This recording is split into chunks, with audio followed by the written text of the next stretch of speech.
તો આ તરફ સુરેન્દ્રનગર જિલ્લાના મૂળી તાલુકામાં ધોધમાર વરસાદ વરસ્યો છે। ભારે વરસાદથી કાળા પાણી નદીમાં નવા નીરની આવક થઈ છે। પાણીથી સરા ધ્રાંગધ્રા રોડ પરનો કોઝવે ધોવાતા રસ્તો બંધ થઈ ગયો છે।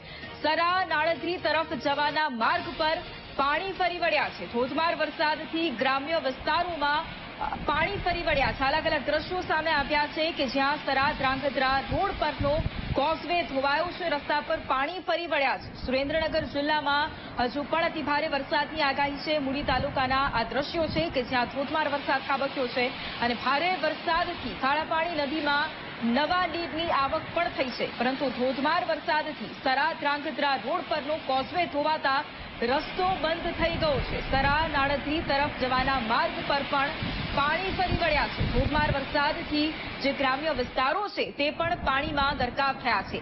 અલગ અલગ દ્રશ્યો કે એક તરફ કોઝવે તૂટી પડતા માર્ગો ધોવાઈ ગયા છે અને બીજી તરફના દ્રશ્યો કે જ્યાં ગ્રામ્ય વિસ્તારોની અંદર પાણી ફરી વળ્યા છે। મૂળી તાલુકાના આ દ્રશ્યો છે।